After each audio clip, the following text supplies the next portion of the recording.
네, 저는 생명 시스템 정보학 교실의 유승채입니다.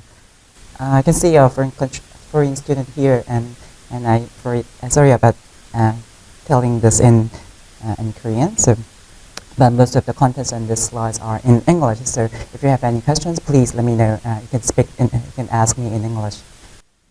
네, 오늘은 이제 근거 중심 뭐야, evidence based medicine과 이제 인공지능이라는 주제로 그 주제를 잡았는데요. 저는 연세대학교 의과대학을 졸업을 하고 거기서 이제 내과 전공의를 마쳐서 내과 전문의를 취득한 다음에 아주대학교에서 그 저희 군복무 대체 뭐 연구 그런 걸로 이제 네, 박사를 이제 5년간 했었고요. 그리고 나서 다시 이제 연세대로 작년부터 돌아왔고 올해 이제 이후생명 시스템 정보학 교실이라는 곳에서 이제 임용이 되어서 일을 하고 있습니다. 제가 사실 기존에 이 앞에 그 클래스들을 보면서 이 주제로 고른 걸 굉장히 후회를 많이 했는데 제일 재미없는 주제가 되겠구나. 내가 조금 더 우리 연세의료원이 어떻게 공과대학과 협력해서 아름다운 미래를 꾸려나갈 수 있을까 이런 얘기를 하지 않고 왜 굳이 이렇게 재미없는 주제로 골랐을까라는 걱정을 이제 막 하면서 이 슬라이드를 만들었는데요. 그래도 나름 최근에 만든 슬라이드 중에서 가장 열심히 만든 슬라이드여서 여러분에게 그런 저의 뭐 보이지 않을 노력을 말씀을 드립니다. 이제 임상의였던 경험들을 바탕으로 저희가 임상 그 커뮤니티에서 어떻게 우리가 AI를 바라보고 있고 어떠한 것들이 필요하다고 느낄지에 대해서 제가 상상을 해서 이제 오늘 발표를 진행하겠습니다. 그래서 오늘 두 가지 인공지능에 대해서 과연 이런 인공지능들이 앞으로 클리니컬 프랙티스에서 권고될 수 있을 것인가에 대한 지금의 저의 생각을 말씀드리겠습니다. 그래서 첫 번째는 그 atrial fibrillation 그 심방세동을 예측하는 또는 스크리닝하는 이런 인공지능 또는 wearable 디바이스 이런 것들이 정말로 과연 우리가 클리니컬 커뮤니티에서 레코멘드 될 수 있을 것인가라는 질문을 할 거고요. 그리고 두 번째는 체스트 엑스레이에서 런 캔서 스크리닝을 하는 이런 인공지능들이 과연 우리 소사이어티에서 클리니컬 소사이어티에서 지금의 현재로서 레코멘드 될 수 있을 것인가, 어떤 것들이 필요할 것인가 이런 것들에 대해서 제 나름의 생각을 말씀드려 보도록 하겠습니다. 그 전에 에비던스 베이스드 메디슨이 무엇인가, 에비던스 베이스드 메디슨에 대해서 말씀드리기 위해서 몇 가지 사례를 말씀드리겠습니다. 1998년도에 자폐증을 가진 아이가 이제 설사 때문에 어떤 다이제스티브 호르몬, 소화 호르몬, 세크레틴이라고 하는 소화 호르몬을 주사를 맞았습니다. 그리고 나서 그 아이의 어떤 그 사회적 기능들이 좋아진 것을 이제 부모가 발견했어요. 사실은 원래는 이 아이가 갑자기 병원에 갔다 와서 사회적 기능이 좋아졌는데 왜 좋아졌지 계속 이 부모가 뭐가 왜 좋아진 건지 이렇게 찾았다가 시크레틴이라는 걸 맞아서 좋아진 거구나 라는 생각을 하게 되었고, 그 이후에 이 부모들이 시크레틴이 오티즘의 치료법이 된다. 그래서 커뮤니티에 열성적으로 이런 치료법을 전파하고 미디어에 얘기를 하면서 우리가 시크레틴을 맞아야 된다. 오티즘 환자들한테 시크레틴을 맞게 해주세요. 라는 이제 얘기를 하기 시작합니다. 그러면 우리가 정말로 오티즘 환자들한테 시크레틴을 맞춰줘야 됐을까라는 우리가 질문을 의학의 메디컬 커뮤니티는 어떻게 답을 할 건지에 대해서 이제 뒤에 말씀을 드릴 거고요. 기억하실지 모르겠지만 2020년도 3월 19일이었습니다. 3월 19일에 당시 미국 대통령이던 트럼프가 이제 안티 말라리아 드럭, 항말라리아 드럭, 말라리아에 원래 쓰는 약제가 코로나19에 효과가 있다. 이게 원래 프랑스 의사가 원래 주장했던 내용인데요. 이 내용을 가지고 이거 빨리 FDA 미국 식약처에서 이거 빨리 인증해줘야 되고 우리가 쓸 수 있게 해줘야 된다. 우리 코로나19 치료법을 갖고 있으니까 우리 코로나19를 겁낼 필요가 없다. 이런 얘기를 했습니다. 그래서 그때 이제 트럼프의 효과로 여기 3월 20일 보면은 이 하이드록시클로로킨이라는 말라리아 약제 복용이 확 늘어납니다. 엄청 늘어납니다. 이 사람들이 적응증이 일단은 승인이 안 돼서 이거를 내가 코로나19 때문에 쓸 수는 없지만 일단 산 거예요. 나는 말라리아가 있어 이런 식으로 얘기를 해가지고 산 거겠죠. 이런 이제 굉장히 많은 이제 약물이 갑자기 처방이 늘어나는 것을 보실 수가 있습니다. 이 연구가 자마라는 저널에 실렸는데요. 저희 의학의 3대 저널이 있습니다. 뉴잉글랜드 저널 오브 메디슨, 란셋, 그리고 자마 이렇게 4대 저널까지 해서 브리티시 메디컬 저널에서 BMJ 요 네 가지가 있는데 자마의 작년도 임팩트 팩터가 157점입니다. 이런 저널에 이런 얘기가 나왔고 그에 발맞춰서 3월 30일에 FDA가 긴급하게 Emergency Use Authorization을 시행합니다. 그래서 우리가 코비드19에서 이 안티말라리아 드럭을 쓸 수 있도록 미국 식약처가 이것을 승인을 합니다. 많은 의학 연구는 causal inference를 하는 것이 궁극적인 목표입니다. 그래서 우리가 이러한 치료법을 했을 때, 이런 치료를 했을 때 정말로 환자의 아웃컴이 좋아질까라는 질문에 대한 답을 하기 위해서 우리가 연구를 합니다. 근데 이 질문에 답하기가 굉장히 어려운 게 우리가 코제이션을 알기 위해서 저는 사실 의대를 정말 오기 싫었거든요. 내가 의대를 오지 않고 공대를 왔다면 어땠을까? 그러면 인생이 어땠을까? 지금 연봉이 더 높았을까? 알 수 없죠. 왜냐면 나 안 가봤으니까. 내가 수능을 조금 더 잘 봐서 서울대 의대를 갔으면 지금보다 인생이 좋았을까? 또 알 수가 없죠. 뭐 안 가봤으니까요. 우리는 멀티버스에 살고 있지 않습니다. 우리가 살고 있는 세계는 하나이기 때문에 우리는 멀티버스에 살지 않는데 우리가 궁금한 거는 이 치료를 만약에 그때 했으면 좋아졌을까라는 게 궁금한 거예요. 그래서 어소시에이션은 사실은 이제 언익스포즈드 된 사람과 익스포즈드 된 사람들의 결과만 가지고 있으면 우리가 연관성에 대해서는 얘기할 수 있지만 코제이션에 대해서는 언익스포즈 된 사람에서는 익스포즈 되었을 때 어땠을까 이런 카운터팩추얼 아웃컴 그리고 익스포즈드 되었던 사람들에서는 언익스포즈 되었을 때 어땠을까 이런 일어나지 않았던 사실 카운터팩추얼 아웃컴에 대한 가정이 필요합니다. 우리가 궁금한 거는 인디비주얼 트리트먼트 이펙트예요. 내 눈앞에 있는 내 환자한테 이 치료를 했을 때 더 좋아질까? 더 나빠질까? 이게 궁금합니다. 하지만 인디비주얼 레벨의 트리트먼트 이펙트는 굉장히 알기 어렵습니다. 이거를 알기 위한 사실 머신러닝이나 인공지능 노력들도 많은데 오늘 제가 그거를 말씀드리지는 않을 거고요. 그런 부분에서도 공대에서 많이 인공지능 융합대학에서 많이 신경 써주시면 힘써주시면 좋겠습니다. 사실 저희가 그래서 이제 보통 이제 알아내는 것은 population level의 트리트먼트 이펙트예요. 에버리지로 평균적으로 이런 사람들한테 치료를 했을 때 더 좋았다, 나빴다, 차이가 없었다 이런 에버리지 트리트먼트 이펙트를 아는 것이 목표가 됩니다. 그러기 위해서 저희가 potential outcome framework이라는 것을 사용을 해가지고 이 세 가지 어썸션을 만족할 때 우리가 이 population level의 트리트먼트 이펙트를 알아낼 수 있다라고 하고요. 그 세 가지 가정 중에서 가장 중요한 것은 ignorability 또는 unconfoundedness입니다. A와 B의 치료가 내가 궁금해하는 두 가지의 얼터너티브가 랜덤하게 양쪽 군에 배정이 되었을 때 우리가 양 군에 바이어스가 없다 또는 confoundedness 없다라고 말을 할 수가 있고 이러한 ignorability 가정을 만족시킬 때 우리가 population 레벨의 트리트먼트 이펙트를 알 수가 있습니다. 다시 한번 이 아이로 넘어가겠습니다. 이 아이 부모님들로 넘어가겠습니다. 그래서 이런 주장을 했어요. 그래서 우리가 많은 부모들이 본인들의 아이들한테 시크레틴이라는 것을 주사를 시키기 위해서 노력을 하기 시작했습니다. 1999년도 바로 이제 다음에 이제 NEJM 뉴 잉글랜드 저널 오브 메디슨 임팩트 팩터 현재 임팩트 팩터는 176점입니다.에 나온 클리니컬 트라이얼의 결과입니다. 무작위로 시크레틴군을 맞는 환아와 플라시보를 맞는 환아들이 비교를 해봤더니 펑셔널 아웃컴들이 이렇게 좋아졌어요.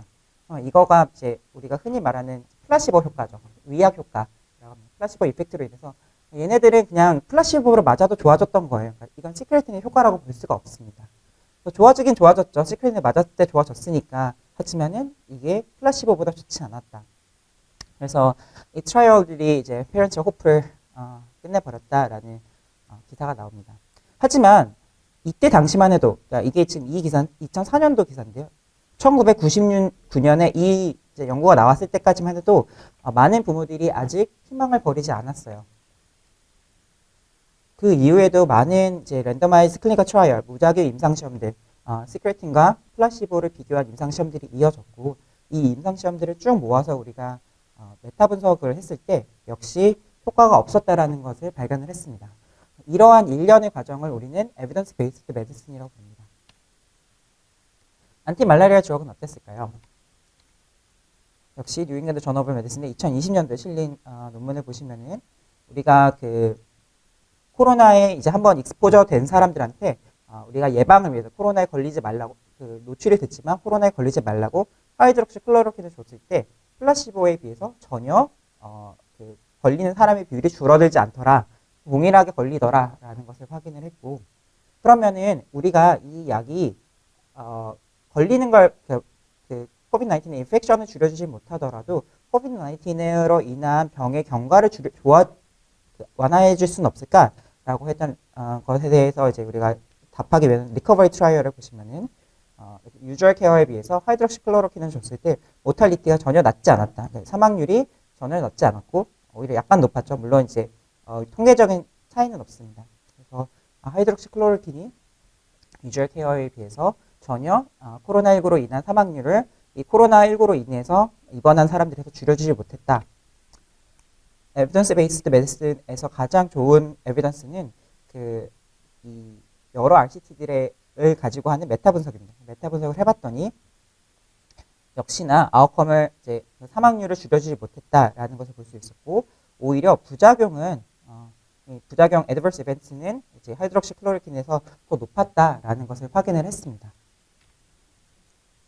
그래서 그 Definition of Evidence-Based Medicine을 보면 이 개념이 사실 1996년도에 나왔어요. 지금의 이제 뭐 저만 해도 이제 제가 의과대학 생일 때는 이 Evidence-Based Medicine이 너무나 당연했기 때문에 이거에 대해서 어떤 의문을 품어본 적이 없는데 사실 이 개념도 1996년도에 나왔습니다. 이 개념의 이제 정의를 보시면 가장 좋은 최신의 근거를 공정하고 명백하고 현명하게 사용해서 개개인의 환자에 대한 의사결정을 하는 것입니다. 왜 이런 말이 나왔을까요? 최신의 근거가 필요하다는 거예요. 옛날 근거 말고 최신의 근거가 필요하고 이전에는 이게 보시면은 external best evidence라고 되어 있는데 우리가 그 전에 의학에서는 의사들이 자기만의 비방들이 있었어요. 내가 이 환자를 보는 나만의 비법들이 있었어요. 나만의 비법들이 맞다라고 생각을 하면서 나는 이 환자를 이렇게 치료해 라는 비법들이 있었어요. 그게 약간 전문가의 오피니언이죠. 엑스퍼트 오피니언. 내가 여기서 이 구역에서 짱이니까 이 구역에서 제일 잘 나가는 의사니까 내가 하는 게 맞아 라고 했었고요. 근데 그렇지 않다라는 걸 우리가 하나하나씩 확인을 했던 거예요. 실제로 클리니컬 트라이얼을 해보니까 우리가 너무나 당연하게 생각했던 치료법들이 실제로는 아니었던 거예요. 우리가 어떤 플레이를 갖고 있었는데 그렇지 않았다라는 거를 우리가 많은 경험을 통해서 확인을 했고 그렇다면 우리가 바꿔야 되는구나. 우리가 앞으로 프랙티스를 할 때는 의사들이 클리니컬 프랙티스를 할 때는 에비던스 베이스드로 해야 된다. 에비던스 없이 한 발자국도 움직이면 안 된다라는 이제 개념이 생기기 시작한 겁니다. 그래서 다시 여기 보면은 이게 무슨 의미를 말하는 거냐? 너의 숙련도만을 생각하는 게 아니라 너의 숙련도에다가 Best Available External Clinical Evidence를 접목을 시켜라. 그래 너의 숙련도를 내가 무시하진 않겠지만은 너의 생각만을 생각하지 말고 우리가 정말로 남들이 연구한 결과들을 보면서 그 결과를 우리가 시스테마틱하게 이제 그 확인을 하고 그것들을 환자의 개개인을 치료할 때 써야 된다라는 얘기를 한 겁니다. 근데 여기 보시면 시스테마틱 리서치가 있는데 그래서 저희가 이런 에비던스들을 만들 때 어떻게 만드냐면 하나 개개인의 그런 클리니컬 트라이얼들도 중요하지만 그래서 저희가 이 어떠한 주제에 대해서 이제 에비던스를 만든다라고 할 때 시스테마틱한 리뷰를 합니다. 이 시스테마틱 리뷰는 저희 펀메드와 같은 이런 그 논문 연구 결과들을 보는 사이트에서 키워드를 가지고 서치를 해가지고 몇 개의 결과가 나오고 이 몇 개의 결과 중에서 우리가 미리 정해둔 규칙에 의해서 그 중에서 내가 이번 메타 시스템틱 리뷰에 포함시킬 연구들을 선발을 해서 이 선발된 연구들을 가지고 메타 분석을 진행을 해서 이때 당시까지 우리가 어베일러블 했던 최선의 그 결과들을 종합을 해서 결론을 내립니다. 이거는 좋다, 나쁘다, 차이가 없다. 이런 식으로 결과를 내리게 됩니다. 이러한 일련의 과정을 우리가 에비던스 베이스드 메디슨이라고 봅니다. 에비던스 베이스드 메디슨의 굉장히 중요한 개념 중에 하나는 에비던스에 하이어키가 있다. 근거가 다 똑같은 근거가 아니다라는 겁니다. 가장 밑에 있는 게 엑스퍼트 오피니언입니다. 전문가의 의견, 경험은 가장 근거 수준이 낮습니다. 그 다음으로 있는 게 인비트로 리서치입니다. 셀까지 아재 리서치에서 여러분들도 많이 경험 들어보셨지만 저희 이제 한 10년 전까지만 해도 암을 치료할 수 있는 타겟 물질을 찾아냈다 이런 얘기 정말 많이 들으셨을 겁니다. 그게 3상까지 가서 거의 정말 많이 페일하는 것도 저희가 많이 경험을 했습니다. 그래서 실제로 인비트로 리서치, 애니멀 리서치까지만 해도 저희가 그렇게 이제 중요한 에비던스라고 생각하지 않습니다. 케이스 레포트들은 내가 환자를 치료했는데 이랬더라 라는 이제 엑스퍼트 익스피리언스를 어떤 그 논문 형식으로 만든 것들을 우리가 케이스 레포트라고 합니다. 케이스 시리즈는 조금 더 많은 케이스들을 만든 거.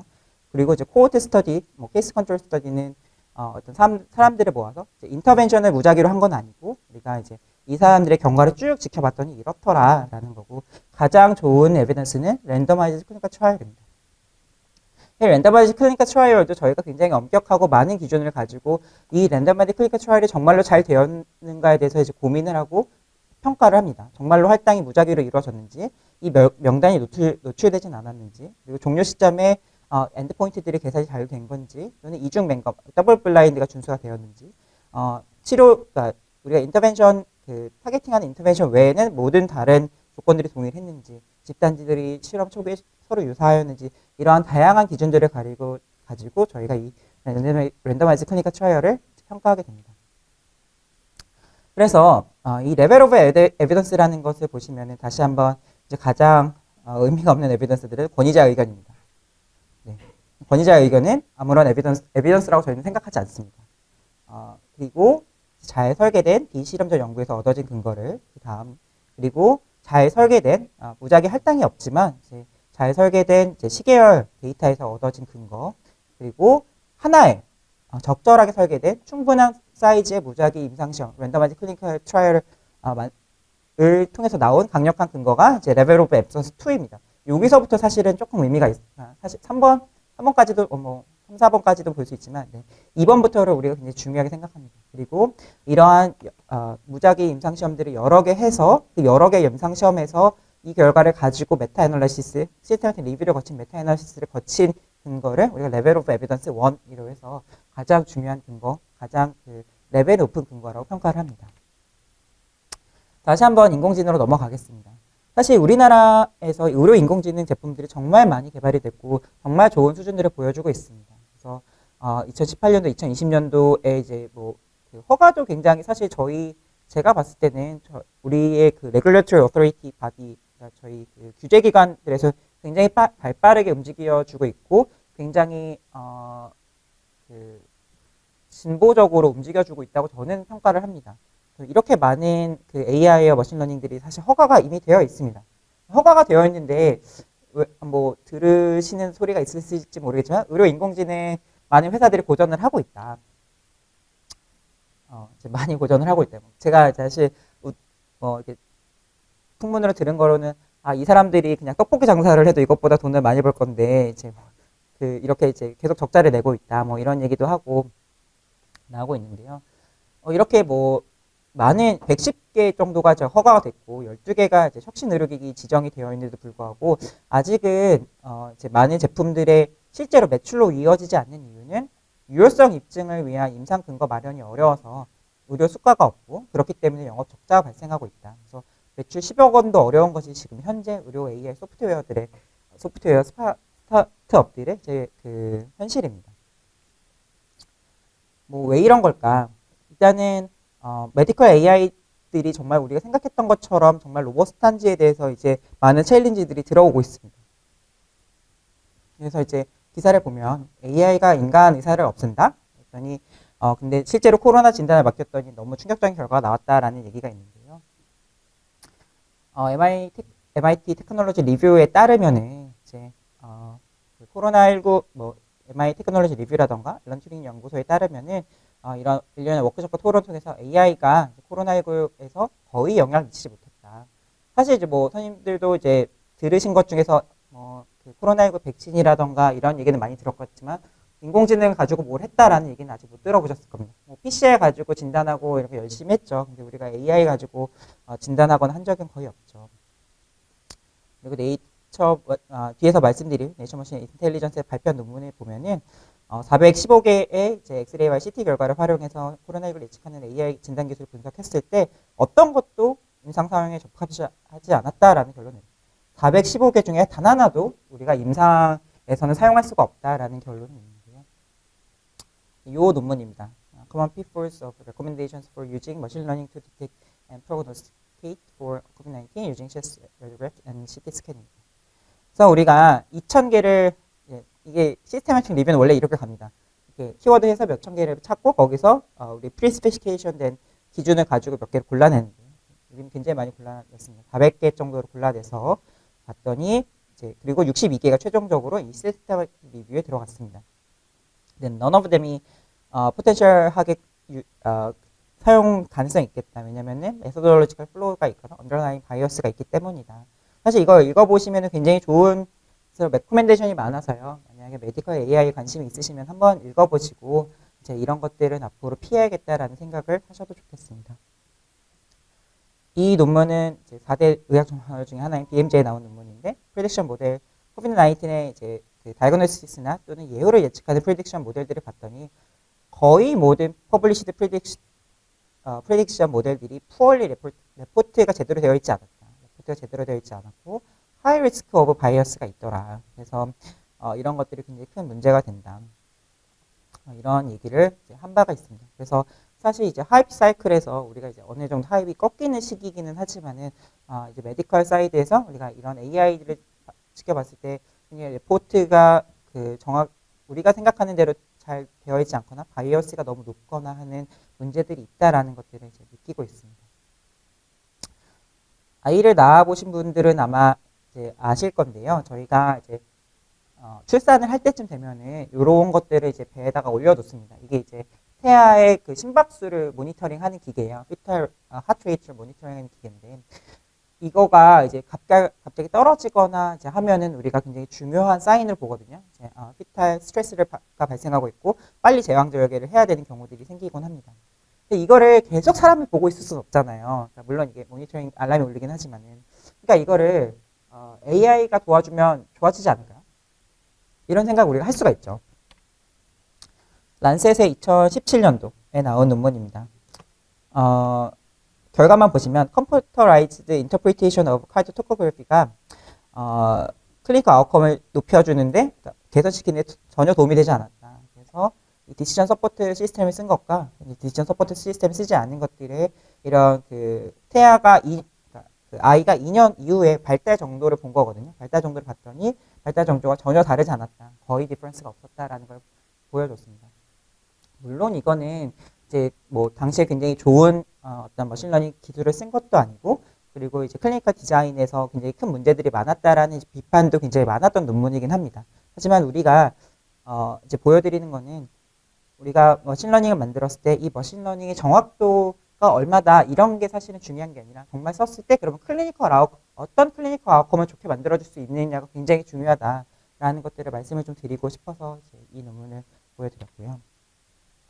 그러면 아까 처음에 말씀드렸던 우리 이제 심장 부정맥과 그다음에 체스트 엑스레이를胸部엑스레이를 가지고 이제 인공지능을 하는 것들이 정말로 이 클리니컬 프랙티스에서 이제 그 권고가 될 수 있을까라는 얘기를 한번 해보겠습니다.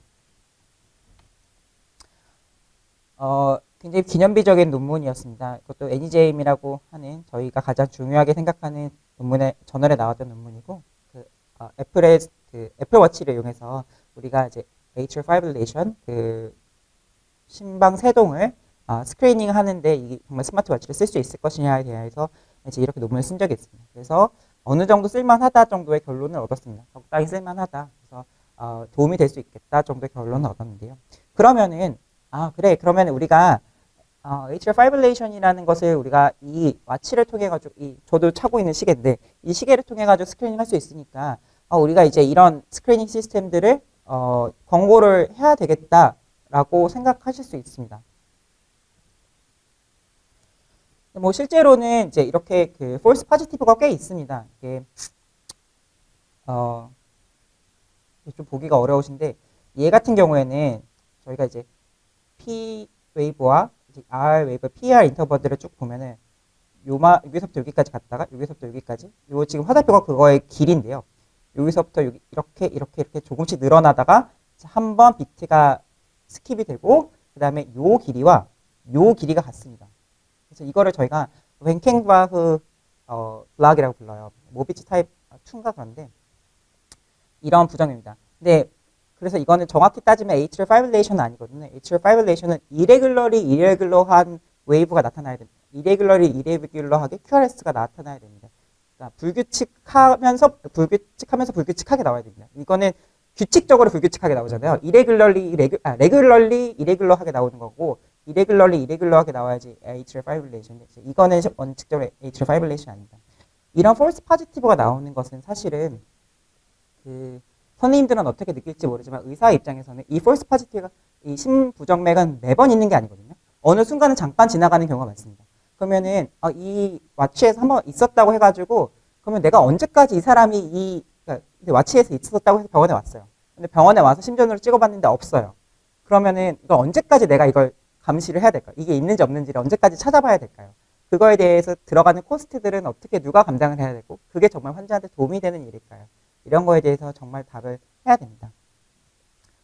이 논문도 굉장히 기면비적인 논문이었습니다. 2019년도에 란셋에 나온 논문이고 정상 심전도를 보이는 환자에서 이 정상 심전도를 인공지능을 가지고 트레이닝 시켰을 때 사실 이 사람이 그 숨은 atrial fibrillation이 있었다라는 걸 예측할 수 있다라는 이제 이런 논문이 나왔었는데요. 그런 논문들에 있었음에도 불구하고 NEJM이나 란셋에 실린 논문들은 보통 그 정도 급의 논문이 나온다는 것은 우리가 클리니컬 가이드라인이 이제 그 레코멘데이션에 들어오는 경우가 많습니다. 근데 보시면 이거는 이제 유럽 심장학회 2020년도 가이드라인인데요. 저희가 클리니컬 소사이어티에서는 그 각 주제별로 그 주제에 해당되는 가이드라인을 만드는 단체들이 따로 있습니다.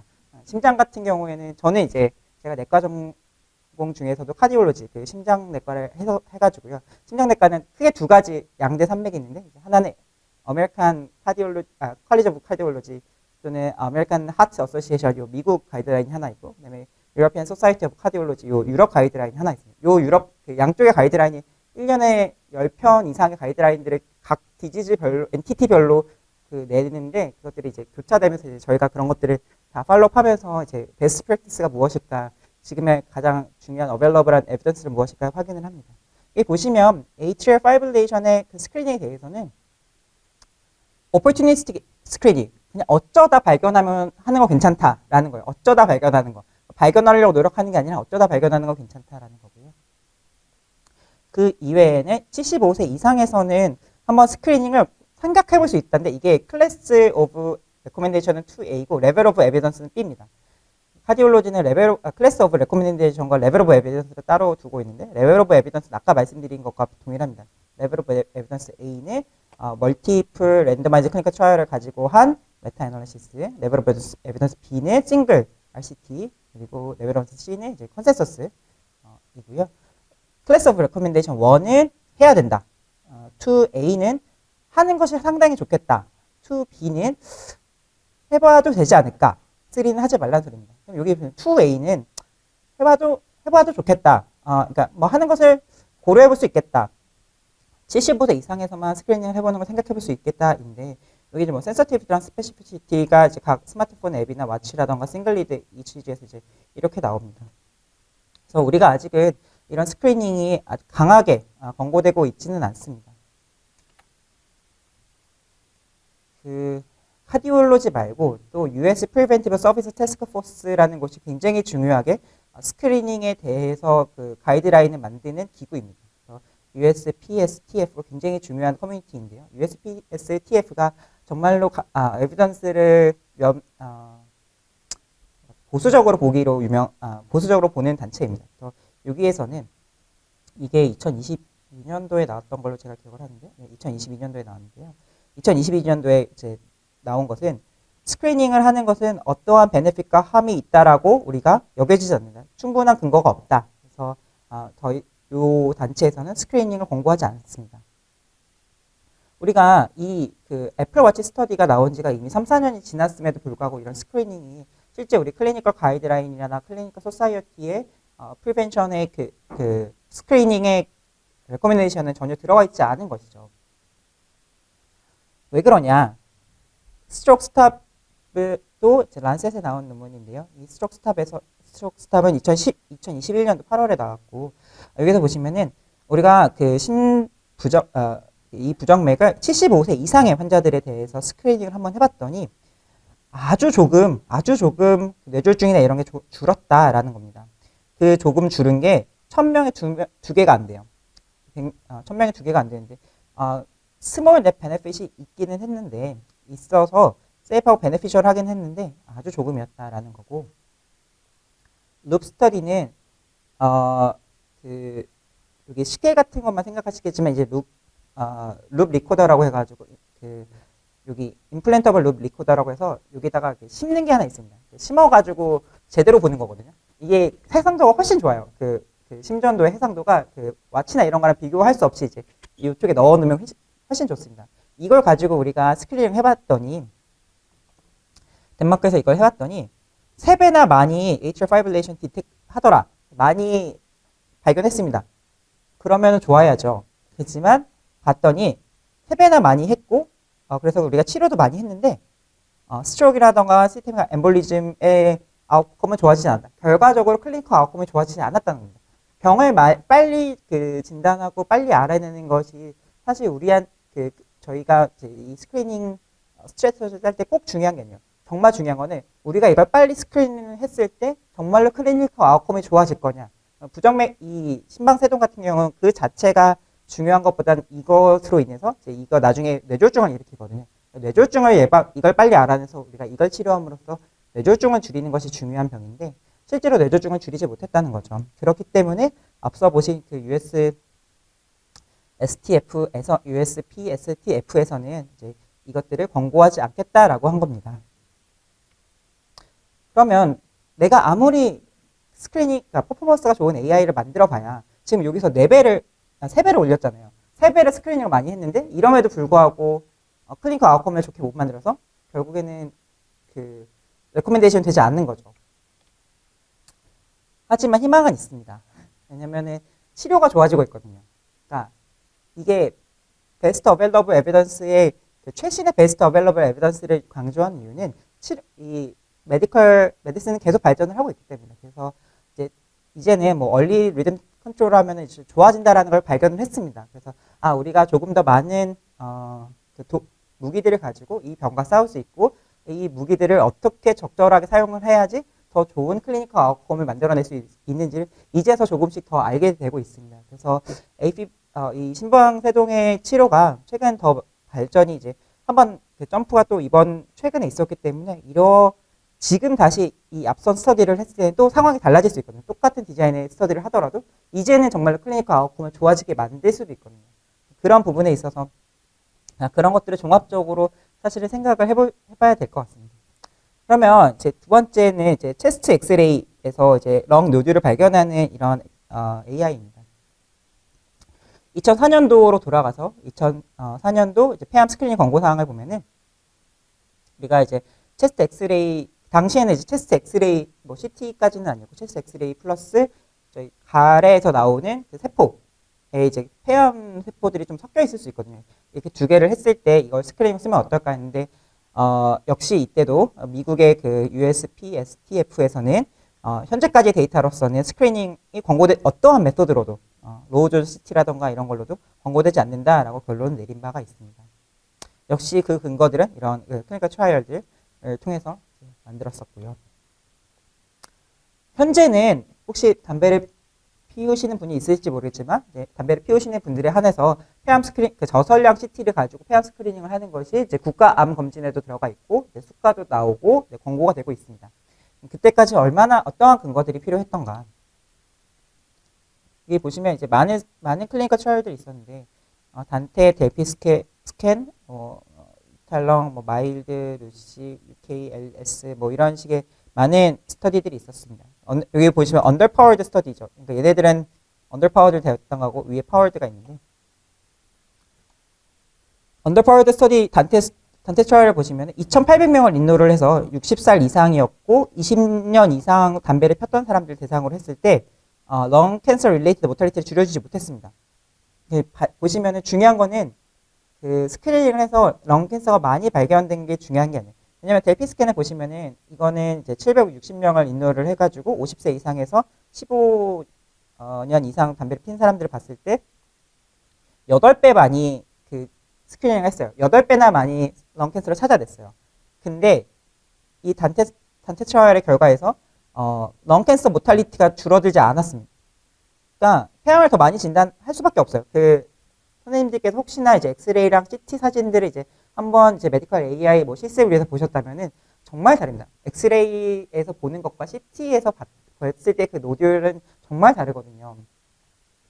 그런데 그럼에도 불구하고 폐암을 더 많이 진단했지만 로우도즈 CT가 권고되지 않았던 거죠. 2011년도 이게 정말 이쪽 사람들한테 굉장히 큰 수건이거든요. 의사들의 수건들이 있습니다. 그 앞서서 그 부정맥 같은 경우에 이 부정맥에서 얼리 리듬 컨트롤을 했을 때 좋아진다. 이게 약간 그 부정맥을 하시는 선생님들이 만들어내고 싶었던 그 수건 사업 같은 게 있어요. 그 우리가 만들어내고 싶은 에비던스 그런 것들이 있는데 이제 이 분야에서 수건 사업을 로우도즈 CT가 정말로 런캔서 스크린에 도움이 된다라는 에비던스를 만드는 것이 수건 사업이었는데 드디어 2011년도 ST 연구에서 로우도즈 CT가 폐암 사망률을 줄일 수 있다는 걸 발표했습니다. 55세 이상의 30년 이상 담배를 피운 사람들을 대상으로 5만 명을 인로를 해서 봤더니 20% 줄여졌어요. 20%. 그리고 나서 2013년도 아까 보셨던 미국 가이드라인 USPTSF에서 이제 폐암 스크린을 권고하기 시작합니다. 55세에서 80세 사이에 30년 팩 이상 흡연자에 대해서 우리가 이제 그 로우도즈 CT를 권고를 하기 시작했습니다. 이후에 넬슨 트라이얼에서 다시 한번 이 15,000명을 대상으로 했던 넬슨 트라이얼에서 55세 이상 대상으로 했을 때 15년 이상 피운 사람들 대상으로 했을 때 역시 런캔서 모탈리티를 줄여줄 수 있더라라는 것을 발표를 했습니다. 그래서 2013년도 가이드라인에서 55에서 80세였는데 2020년도 가이드라인에서 이걸 좀 낮췄습니다. 50세까지 낮춰서 50세부터 80년 그리고 20년 팩이면은 훨씬 더 많은 환자들의 대상으로 이게 굉장히 많이 늘어나거든요. 이렇게 되면 스크리닝 대상자 많은 환자들의 대상으로 폐암 스크리닝을 권고하기 시작했습니다. 네. 잠깐 정답이 나는데 여기까지 봤을 때 정말 놀라웠고 무서운 사실이 하나 있어요. 뭘까요? 이 스터디를 봤을 때 정말 무서운 사실들이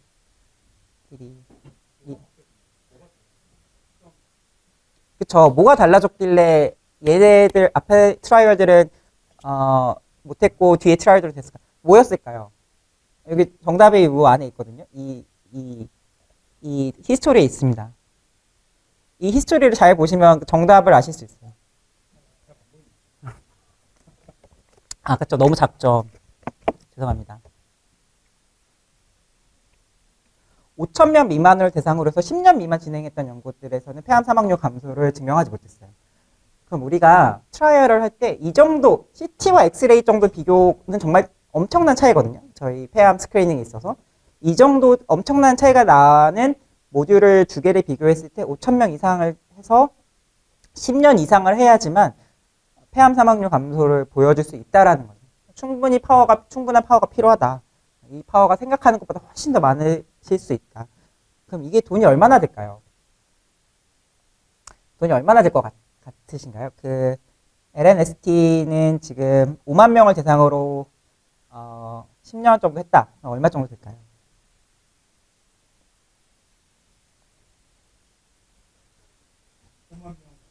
네. 예.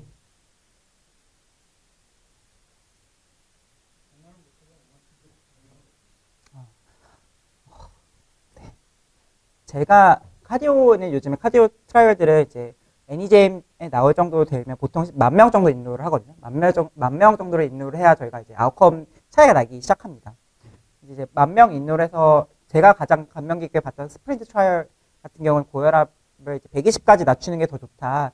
혈압을 120까지 낮추는 게 좋다라는 걸 입증했을 때 메디안 팔로업이 3년이었고 10,000명을 인로를 했을 때 제가 계산을 해보니까 2조가 들었더라고요.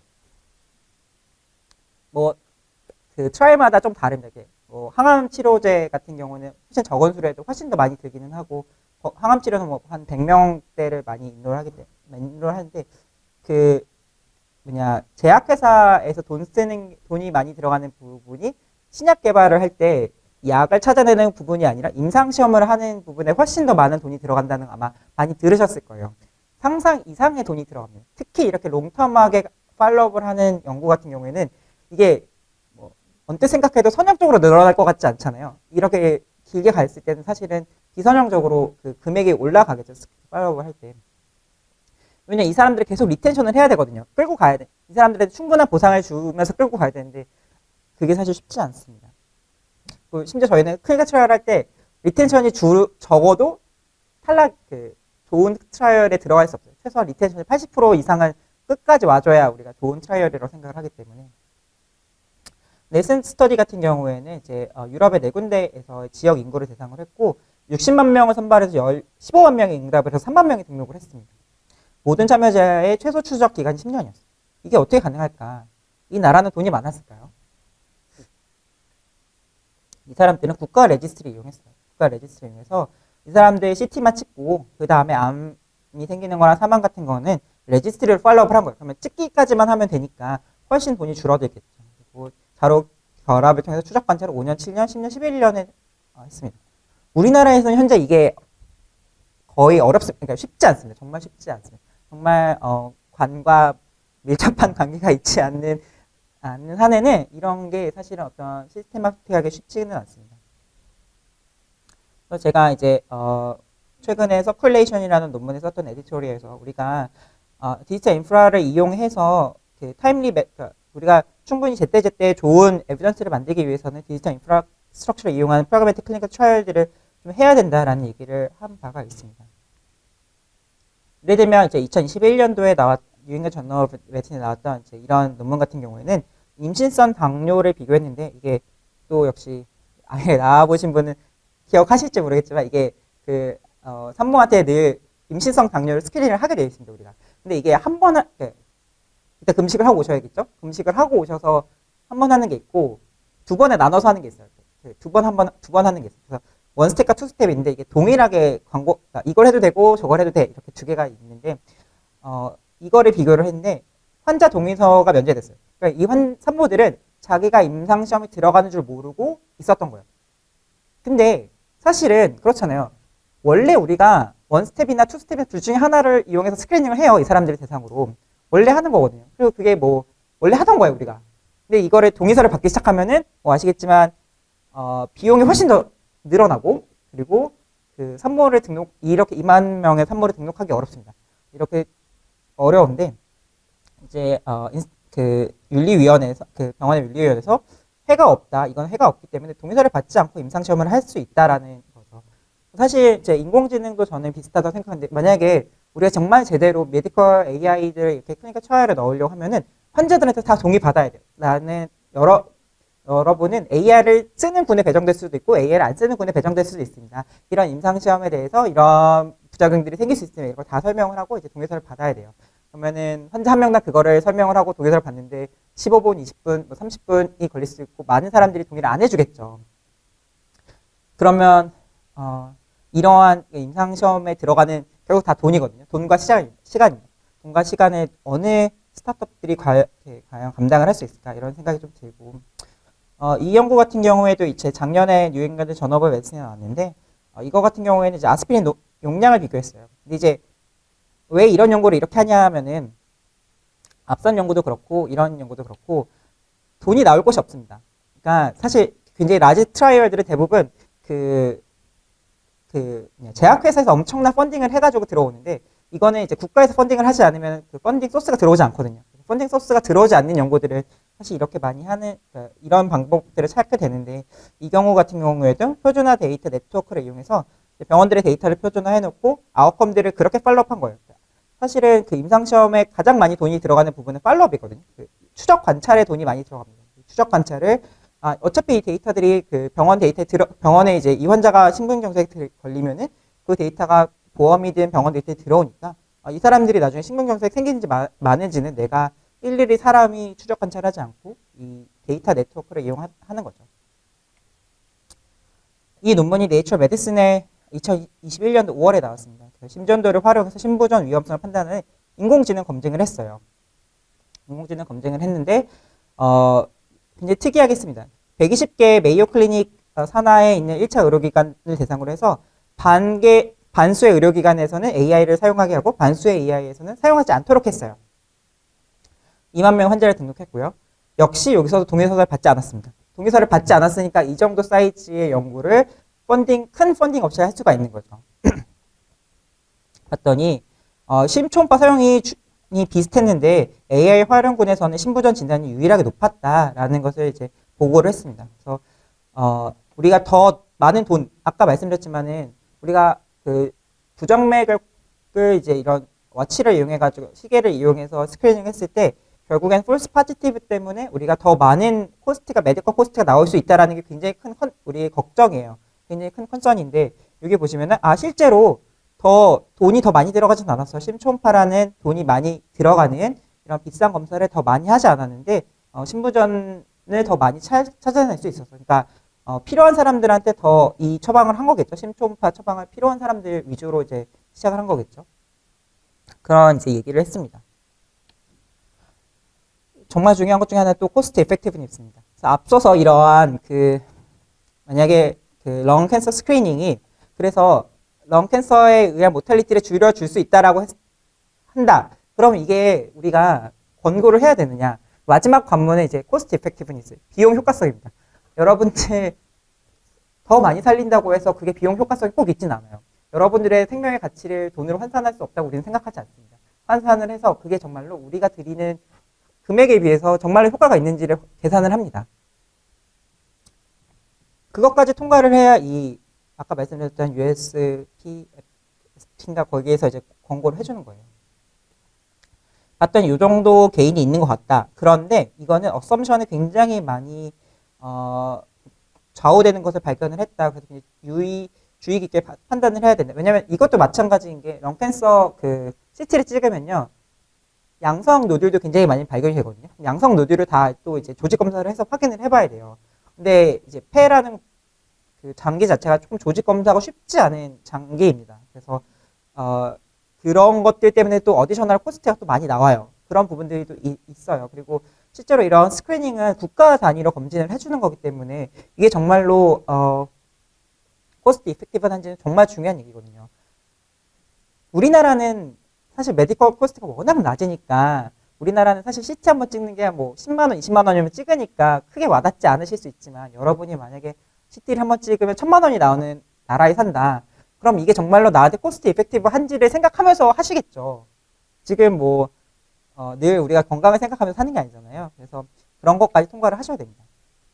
그래서 2022년도에 자마 네트워크 오픈이라는 논문에 나온 걸 보면 우리가 멜라노마라는 이제 피부암을 이제 확인하는 이런 AI라던가 뭐 충치를 확인하는 AI라던가 아니면은 망막병증을 확인하는 이런 AI들이 코스트 이펙티브한지를 확인을 해봤더니 정말 마지널한 어큐러시의 증가는 마지널한데 코스트 이펙티브하진 않더라. 이런 이제 결론을 내린 바가 있습니다. 그래서 지금 현재 저희 국내의 이런 레귤레이터리 어토리티에서는 이렇게 요양급여 비용을 보상을 할 때, 우리가 수가를 준다고 했을 때 추가로 이 AI를 쓴 것에 대해서 우리가 보상을 만약 해준다 라고 했을 때 어떤 기준을 갖고 있냐. 레벨 1, 2는 주지 않겠다라고 했어요. 여기 레벨 1, 2는 별도 보상 미해당이다. 레벨 1은 진료 업무 효율을 증가시키는 AI, 또는 레벨 2는 기존 행위와 유사한 수준의 진단 능력. 그러니까 우리 전문가와 비슷한 정도로 방사선 필름을 본다. 이거는 별도 보상 주지 않겠다라는 소리예요. 상당한 개선이 있지만 전체적으로 기존 행위와 유사하면 역시 별도 보상은 없습니다. 없다라는 거예요. 어떤 거를 줄 거냐. 그러니까 고려해볼 거는 뭐냐. 현저한 진단 능력의 향상, 또는 새로운 진단적 가치. 루닛이 요즘에 관심 있게 보는 거는 예를 들면은 병리 사진을 보고 이거를 암인지 아닌지를 맞추는 게 아니라, 그러니까 병리 학자처럼 맞추는 게 아니라 이걸 보고 어떤 치료를 하는 게 더 도움이 되겠다는 걸 알려주는 이러한 쪽으로 많이 가거든요. 그러니까 새로운 진단적 가치를 만들어내는 거죠. 거기에 레벨 4는 비용 효과성을 입증한 겁니다. 그래서 비용 효과성까지 여러분들이 생각을 해주셔야 되고, 여기서도 이제 연구 결과의 근거 인정 수준, 심평원에서도 결국 이 수가를 주는 것은 심평원이기 때문에 심평원에서도 보시면은 이제 이런 무작위 임상시험들 다등급이고 비용 효과성 연구까지 해야 라등급 더 높은 등급으로 평가를 하고 있습니다. 너무 이제 비관적인 얘기들을 많이 해서 마지막은 이제 좀 석세스 스토리로 마무리를 하려고 해요. 그래서 왜 이런 주제를 했는지 죄송합니다. 제가 굉장히 존경하는 이제 일본의 고혈압 하시는 카리오라는 선생님께서 이제 내신 논문인데, 그 디지털 앱을, 그러니까 핸드폰 앱을 이용해서 이런 디지털 세라피틱스 시스템을 만들었더니 혈압을 한 5 정도 떨어뜨린다. 한 7 정도? 7 정도 떨어뜨린다라는 걸 이제, 유러피언 하트 저널이라고 해서 이것도 지금 임팩트 팩터가 한 80점 될 것 같은데, 이런 데 내셨어요. 그리고, 올해 11월 3일에, 얼마 전에 일본에서 이 앱에 대해서 건강보험 급여를 주기 시작했습니다. 굉장히 신기한 일이죠. 왜 얘는 될까요? 얘는 왜 될까요? 이게 사실 답하기 어려운데, 우리가 혈압을 줄였을 때 아웃컴이 좋아지는 게 너무 당연하게 너무 많은 에비던스들이 그걸 뒷받침해주고 있어요. 그래서 우리 소사이어티에서는 혈압을 떨어뜨리는 거는 굳이 하드 아웃컴, 그러니까 심근경색을 줄이거나 뇌졸중을 줄이거나 사망을 줄이는 것까지 입증을 하지 않아도 혈압만 떨어뜨리는 걸로 충분히 우리는 그 다음 아웃컴이 줄어든다라고 우리가 받아들일 수 있어라는 컨센서스가 우리 안에 있습니다. 둘째는 고혈압을 가진 사람들 정말 많아요. 우리나라 기준으로 1000만 명 고혈압 있거든요.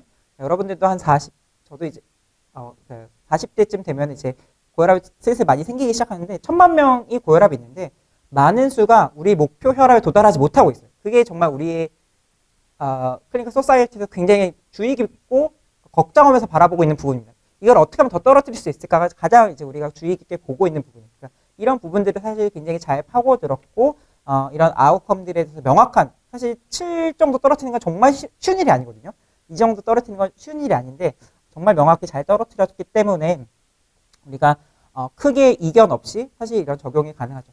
물론 저는 이게 미국에 적용될 거라고 생각하진 않아요. 왜냐면 이건 일본인을 대상으로 했던 클리니컬 트라이얼이고 이 디지털 앱이라는 건 사실은 어떤 생활 습관을 바꾸는 게 특히나 미국 환자들이 좀 말을 안 듣는 경향이 있는 것 같은데 그쪽 트라이얼들이 번번이 많이 페일을 했거든요.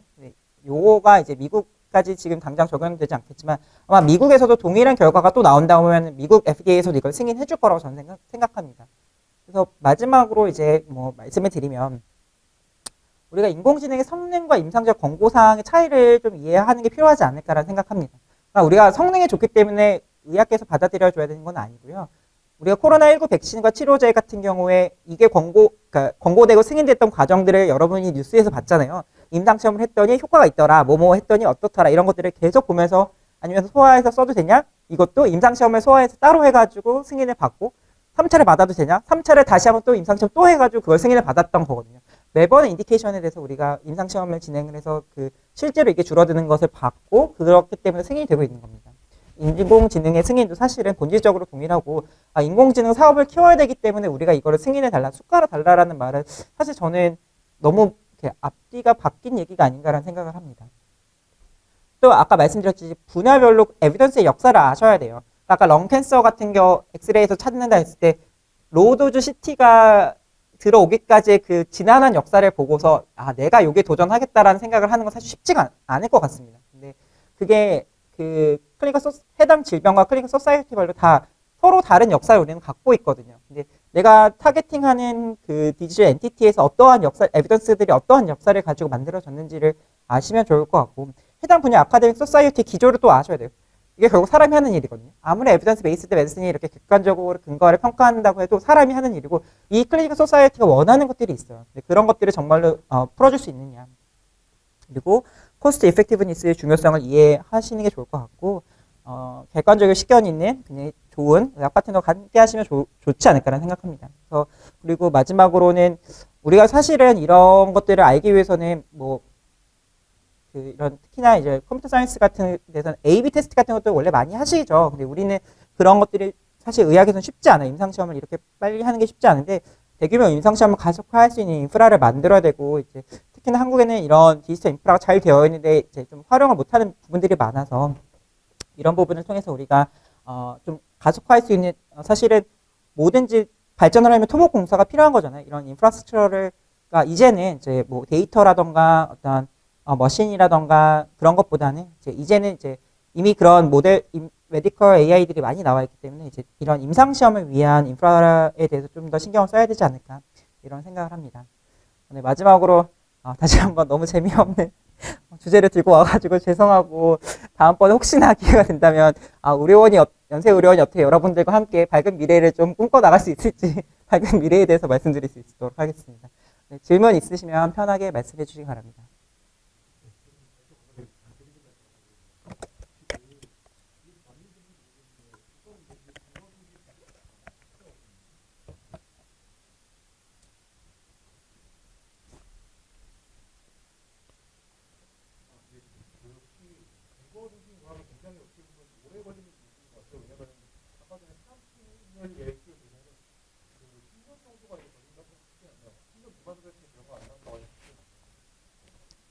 예, 맞습니다. 예, 맞습니다.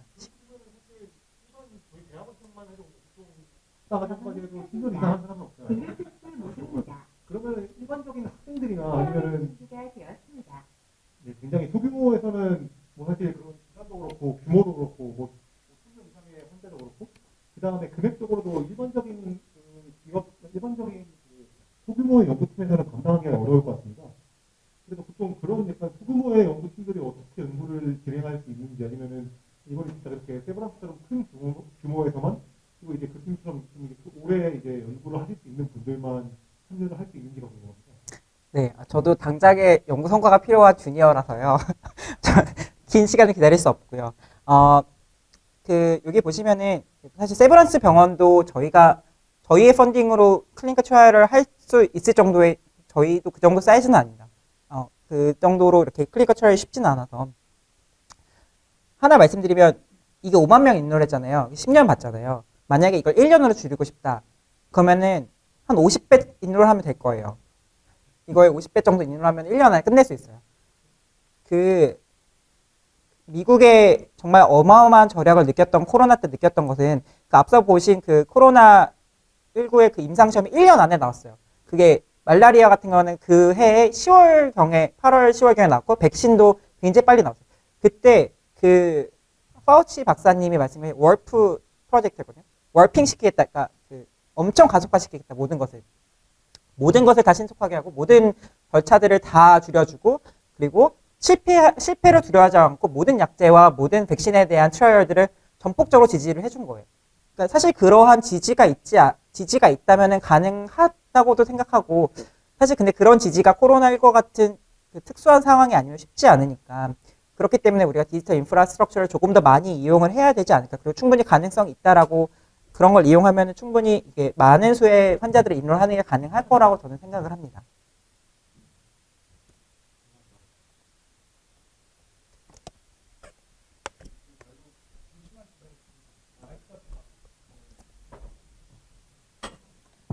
네, 안녕하세요. 저 컴퓨터과학과 이정준입니다. 저는 결국 지금 말씀하신 모든 AI 툴들이 의사결정을 도와주는 툴들인데 그렇다면 결국 분들의 의사결정이 어느 정도 서브 옵티멀해야 그것이 채워줄 수 있는 마진이 있는 거잖아요. 그게 되게 궁금하거든요. 그러니까 아무리 툴이 발전해도 이미 의사들이 옵티멀한 의사결정을 하고 있다면 그 의미가 없는 거거든요. 네, 굉장히 좋은 지적이십니다. 사실 이제 지금의 하이프 사이클에서 이제 좀 비관적인 얘기들을 하시는 분들은 어차피 AI가 바라보는 그 레이블이라고 우리가 어쨌든 머신 러닝이니까 러닝을 할 때 그 아웃컴들을 그 최고 대학병원 수준의 최고 의사들이 만들어 놓은 레이블을 가지고 하는 건데 어떻게 의사들을 뛰어넘겠다는 소리냐. 그 의사들을 뛰어넘지 못하는 AI가 정말로 어떠한 가치가 있을 것이냐라는 의문들이 나오고 있습니다. 사실 저는 그거에 대한 답을 제가 지금 생각은 잘 못하겠고 다만 제가 생각하는 거는 우리가 하기 싫은 일들을 좀 줄여주는 AI가 많이 나왔으면 좋겠다. 이런 현실적으로 그런 생각들을 많이 하고 있습니다. 그래서 더 잘하는 방법도 있지만은 귀찮은 걸 줄여주는 것도 또 하나 우리가 생각해 볼 수 있지 않을까 이런 생각합니다. 네, 그 의사분들이 의사결정에 실수를 했다거나 아니면 실패를 했다거나 사실 그런 것들을 추적하기 쉽지가 않잖아요. 그거는 레이블링이 되는 게 아니니까. 맞췄다면 명확히 맞췄다는 건 확실한데 그런 경우에 대한 연구도 좀 있는지. 그러니까, 네. 뭐 이게 정말 관련 있는 대답인지는 모르겠지만 관련해서 좀 재미있었던 연구 중에 하나는 BMJ 2019년도 정도에 나왔던 연구인데 그 연구에서 이제 EMR 그 전자 의무 기록을 가지고 이 환자의 사망을 예측하는 인공지능을 만들었어요. 근데 알고 보니까 그 인공지능이 중요하게 생각했던 거는 실제로 이 환자의 상태가 아니라 이 환자의 오더가 몇 시에 났는지, 새벽 3시에 오더가 났다. 그럼 이거는 의사가 이 환자가 이상하다는 생각을 한 거거든요. 문제가 있다라고 생각을 한 거예요. 그러니까 그 시간이 훨씬 더 이 인공지능한테 중요했다라는 얘기를 한 적이 있습니다. 사실 그래서 우리가 인공지능을 만들 때 이런 바이어스들이 들어가기 쉬운데 그거를 서로가 캐치하지 못하고 이렇게 넘어가는 부분들이 많고, 그런 것들이 아까 말씀하신 것처럼 어떤 실수라던가 이런 부분들을 사실은 매번 레이블링을 해놓지 않기 때문에 어려운 부분들이 있습니다. 그렇기 때문에 앞서 말씀드린 대로 코로나19 에서 우리 AI들이 대부분 하일리 바이어스 되어 있다. 이런 바이어스들에 대해서 사실은 의학 연구에서는 굉장히 많이 트레이닝을 하거든요. 이런 바이어스가 있을 수 있어요. 이런 바이어스를 의 존재에 대해서 굉장히 많이 트레이닝을 하는데, 사실 공학적인 접근에서는 그런 바이어스에 대해서 많이 그러니까 그 학문의 그 트레이닝 단계에서 트레이닝을 받지 않으시기 때문에 좀 관점이 다를 수 있겠다라는 말씀을 드립니다.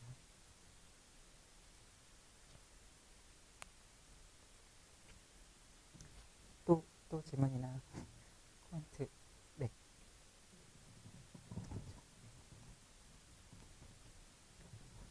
네, 교수님 좋은 말씀 감사합니다. 제가 궁금한 것은 그러면 교수님께서 생각하시기에 그 의료 분야에서 인공지능이 좀 제일 활약할 수 있는 예시나 뭐 좀 사람이 직접 하기 어려운 수술이라든지 아니면 진단이라든지 그런 예시가 좀 어떤 것들이 있을지 궁금합니다. 제가 그걸 알면은 아마 투자를 하거나 회사를 만들거나 하지 않았을까라는 생각이 언뜻 드는데요.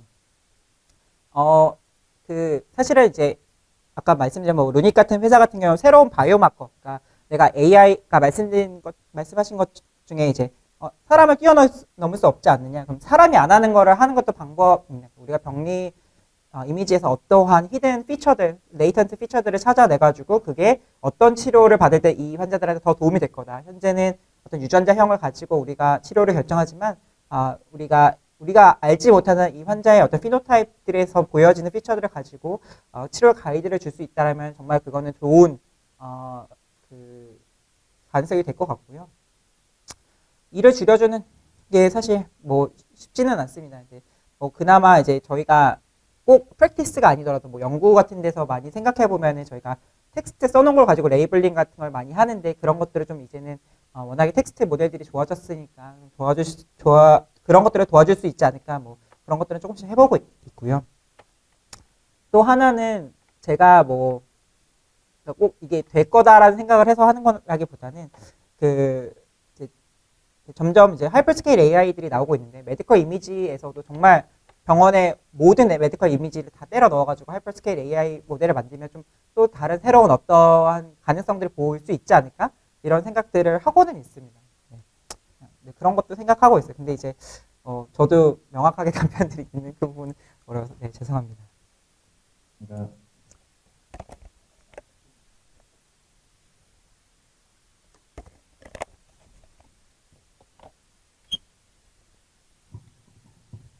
교수님 말씀 잘 들었고요. 사실 같은 맥락의 계속 퀘스천인 것 같은데 좀 결국은 이제 뭐 우리 AI 대학 관점에서 보면 그 이제 융합을 어떻게 할까, 그다음에 피상적으로 의료 인공지능 이런 얘기도 많이 하고 그러면 얼핏 들으면 상당히 아름답게 들리는데 기술적으로 과연 그 AI가 의료에 어떻게 접목이 될지에 대한 지금 이제 똑같은 질문이거든요, 사실은. 그러면 당장 AI 기술이 메디컬 사이언스에 어떻게 접목이 될 거고, 과연 전통적인 메디컬 사이언스에서 뭐가 안 되기 때문에 AI 기술이 필요한가에 대한 고민도 할 것 같은데, 지금 이제 좋은 말씀을 하셨는데, 그러니까 우리가 저번 주에 치과대학이랑 한번 워크숍을 했었습니다. AI 대학 교수님들하고 치과대 교수님들 한 10대 분이 모여서 서로 간에 우리가 연구 협력할 수 있는 좀 기회를 만들자. 그러면 치과대학 교수님들이 현재 풀고 싶은 문제들을 한번 얘기를 하시고, 그다음에 또 AI 대학 교수님들이 연구하시는 분야를 한번 얘기를 해보면 운이 좋으면 매칭이 되지 않을까라는 그런 얘기를 해서 꽤 이제 프로덕티브한 미팅을 가졌는데 그 중에 제가 기억나는 것 중에 하나가 이 병리학을 하시는 교수님이신데 그분이 주로 하시는 것이 그 이 병리학적인 그 판단을 해야 되는데 엄청나게 많이 해야 되는데 아까 말씀하셨다시피 시간이 없다는 거예요. 할 분도 별로 없고. 그러니까 이만큼 쌓여 있는데 그걸 눈으로 판단을 해야 되는데 그분 말씀에 이거를 자동으로 해서 좀 퍼스트 오피니언을 좀 AI가 줄 수 있으면 엄청나게 큰 도움이 되겠다라는 그런 말씀하셨거든요. 그러니까 제가 그걸 듣고 아마 저뿐만 아니라 많은 교수님들도 이게 와닿는 거죠. 그러니까 이제 아까 교수님 말씀하신 그 시간을 좀 세이브할 수 있는 그 전문가 시간을 세이브할 수 있는 이런 기술을 도입을 해서 그 좀 더 효율적으로 일을 처리를 하고 남은 시간에 뭔가 이렇게 좀 인텔리전트 디시전할 수 있는 이런 일을 의사분들이 하시면 좋을 것 같다는 생각을 하셨고 그때 미처 해하지 못했던 현실을 이제 들은 거거든요. 그러니까 아마 그때 뭐 치과대학뿐만 아니라 의과대학에서 다양한 그 임상 데이터에 대한 지금 그 선수가 판단해야 되는 부분을 어느 정도 인공지능 기술을 써서 완벽하진 않지만 판단할 수 있다면 많은 시간을 세이브할 수 있고 그런 측면에서 제가 궁금한 부분이 과연 이그 의료 관점에서 이런 프리리미너리한 데이터 분석이라고 할까 이런 관점에서 어느 분야가 그나마 우리가 쉽게 이제 그 1차적으로 좀 기여할 수 있을 것인가. 아까 말씀드린 뭐 병리학적인 판단이라든가 제가 뭐 잘 모르지만은 엑스레이라든가 CT에 대한 1차적인 판단이 있을 것 같고요. 그러니까 그게 이제 엑스퍼트 의사들한테 주는 의견인 거죠. 아마 이러한 것 같다라고 하면 물론 필요 판단은 의사분들이 하셔야 될 것 같은데, 그러니까 컴퓨터 비전이라든가 뭐 이런 부분에 대해서 제 생각이 아마 직관적으로 아마 일차적인 도움을 줄 수 있을 것 같다는 생각인데 그거 외에 과연 우리 AI 대학에서 교수님들이 과연 어떻게 어떤 거를 좀 구체적으로 보게 되면 당장 앞으로 뭐 10년, 25년가 아니라 뭐 10년, 5년 안에 꽤 빠르게 그 의료 쪽에 어떤 도움을 줄 수 있고 기여를 할 수 있을 것인지 좀 더 이렇게 추상적인 부분이 아니라 구체적으로 그런 분야가 있는지 있을 것 같다면 어떤 분야가 피지컬할지 뭐 이거에 대한 생각을 듣고 싶습니다. 네. 교수님, 좋은 말씀 감사드립니다. 의료원의 관점으로 제가 이제 말씀을 드리자면 지금 빠져있는 미싱 링크 중에 하나는 AI가 만들어졌을 때 이거에 배포가 되고 이 배포된 것들을 다시 검증을 하고 다시 업그레이드를 하고 다시 배포를 하고 하는 우리 흔히 말하는 MLOps와 같은 시스템의 부재가 사실 이런 러닝 헬스케어라는 그런 시스템의 부재가 사실 가장 큰 미싱 링크가 아닐까 합니다. 말씀해 주신 대로 사실은 패솔로지 같은 경우에는 특히나 요즘에 이제 우리나라 병리 레지던트들이 정말 없거든요.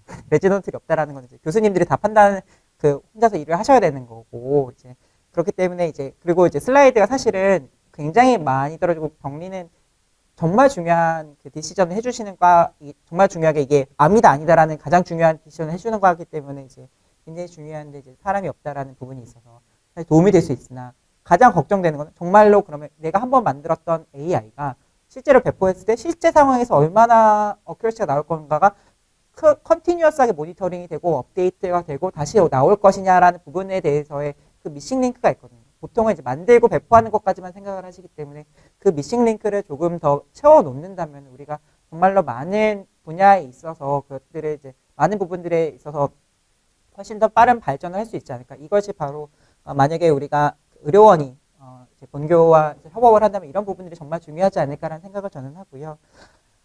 서두에 말씀드렸지만 사실 저는 이제 코저 인퍼런스에 굉장히 관심이 많기 때문에 우리가 인디비주얼 레벨 조금 더 기초학적으로 내려갔을 때는 조금 기초적으로 내려갔을 때는 인디비주얼 레벨의 트리트먼트 이펙트를 알아내기 위해서는 앞서 보신 것 같이 카운터 팩추얼 아웃컴을 정확하게 예측한다면 우리가 카운터 팩추얼 아웃컴을 정확하게 예측한다면 이제 인디비주얼 트리트먼트 이펙트를 추산할 수 있습니다. 그래서 이런 부분에서도 사실은 저는 이제 앞으로 이런 머신러닝이라는 AI가 더 많은 정보들을 가지고 우리가 얼마나 정확하게 그러니까 아직까지는 많은 정보들을 이용하지 못하고 굉장히 소수의 정보들만 이용했는데 얼마나 더 많은 정보들을 가지고 정말로 이것들을 다 이해를 해가지고 그 카운터 팩추얼 아웃컴을 예측할 수 있는 AI를 정말 만들어 주실 수 있다면 우리가 이런 정말 퍼스널라이즈 메디슨에 한 발 더 다가가지 않을까라는 생각이 들어서 이런 부분들을 또 같이 해볼 수 있는 분야일 것 같습니다. 그 이제 연관된 계속 그뭐 이제 좀 알고 싶은 거가 아까 미싱 링크라고 말씀하셨잖아요. 그러니까 그게 결국은 제가 볼 때 좀 중요한 포인트 같은데 결국 그 미싱 링크를 이제 의대 교수님하고 우리처럼 뭐 AI 하신 분하고 뭔가를 잘 협력을 해가지고 그 링크를 이제 실제로 찾아야 되는데 그 교수님 생각에 만약에 우리 컴퓨터 사이언스 또는 뭐 AI를 하시는 그러한 그 전문가하고 또 이 메디컬 사이언스를 하시는 전문가가 이런 미팅링크를 한번 찾아보자라고 하면은 얼마나 이 커미먼트 레벨이 높아야 되나요? 그러니까 이게 뭐 약간 우문인데 사실 우리가 볼 적에 뭐 우리 CS AI 하시는 분은 메디컬 도메인 모르잖아요. 그다음에 사실 이제 어떻게 메디컬 하시는 분이 더 잘할 것 같기도 해요. AI CS 쪽을. 그러니까 이게 아이러니한 거가 우리 해보고 싶지만은 이 AI CS 하시는 분은 메디컬 사이언스에 대해서 아마 거의 그 모르지 않나. 그러면 이게 사실 배워서 할 수 있는 것도 아닌 거고. 그러면 우리가 잘해보자는 좋은데 그 커미먼트 레벨이 엄청나게 커야지 이게 가능하지 않을까 싶은데 이게 가능할지. 사실 이제 저희가 이제 의대 차원, 이번에는 의대 차원, 저희 의료원과 병원과 의대가 저희가 좀 다르기 때문에 아까는 의료원의 입장에서 말씀드리고 이번에 의대의 입장에서 말씀을 드리면 그래서 융합형 인재 육성이 정말 중요하다고 생각합니다. 사실은 저희가 이제 저 같은 경우도 이제 레지던트를 끝내고 이제 아주대에 가서 이제 박사과정을 했었는데 그런 식으로 사실 융합형 인재들이 많이 나타나면 그러니까 저희가 그 레지던트까지 하면은 저희가 이 사람은 우리 사람이라고 생각을 하거든요. 저 같은 경우는 카디올로지를 했기 때문에 카디올로지 선생님들이나 이제 병원 선생님들이 이제 우리 사람이라고 생각을 합니다. 이제 그런 친구들이 사실은 어떤 그 링크들이 돼서 우리가 공대와 이제 사실 병원을 이어줄 수 있는 그런 관계들이 점점점 많이 늘어나면 좋을 것 같은데 아직은 사실 정말 죄송하게도 이제 뭐 카이스트라던가 이런 데 많이 가다 보니까 그런 친구들이 좀 더 많이 여기 많이 인볼브가 되고 우리가 그런 친구들을 통해 가지고 서로의 이런 커미먼트 사실 그렇게 되면은 이제 조금 그 서로의 갈등 수준이 많이 낮아지고 좀 편하게 일을 하실 수 있는 부분들이 생기기 때문에 그런 기회들이 이제 학부생부터 시작을 해서 우리 대학원까지 조금 더 이어지는 그런 루트를 사실 제가 노력을 해야 될 것 같은데 많이 만들면 좋을 것 같습니다.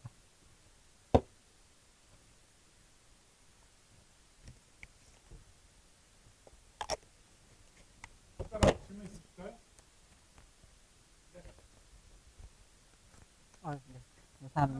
네. 네. 네. 마지막 질문 좀 네. 좋은 강의 감사드립니다. 제가 오늘 강의를 들으면서 느낀 점은 임상에서 가장 중요한 게 결국 바이오마커 같은데,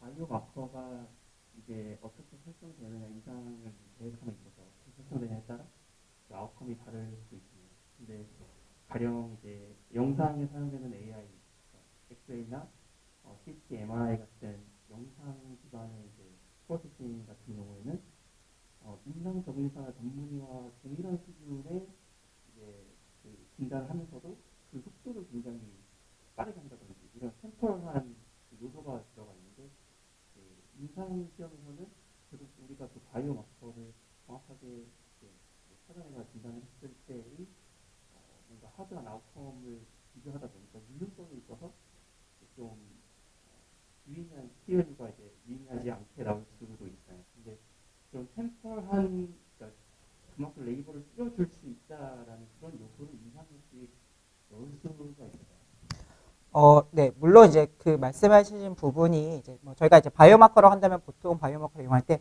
어떠한 치료의 기준이 되는 경우가 많습니다. 우리가 이게 높거나 어떤 이 유전자 변이가 있으면 이 약을 쓰자.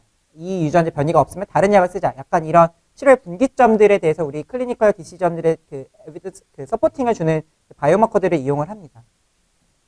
그래서 이제 사실은 이제 AI가 이런 바이오마커들, 새로운 바이오마커가 우리가 알지 못했던 바이오마커를 찾아내는 것도 가능하고 또는 이제 말씀하신 대로 이제 뭐 버든을 줄여주는 것도 가능한데 이제 정말로 그 진단을 빨리 해주게 하는 게 얼마나 의미가 있을까? 의미가 있습니다. 있는데 조금 더 생각을 해보면은 그 생각을 우리만 하는 건 아니고 누구나 하거든요. 세계에 누구나 합니다. 미국에서도 누군가 하고 있습니다. 그러면 정말 내가 만들어서 미국에 팔 수 있을까? 우리나라는 우리 그 수가라는 수가 체계 자체가 원래 원가의 80%로 되어 있어요. 수가는 80% 받거든요. 저희가 수가만 가지고 치료를 했을 때 마이너스 적자가 나는 구조입니다. 원래가.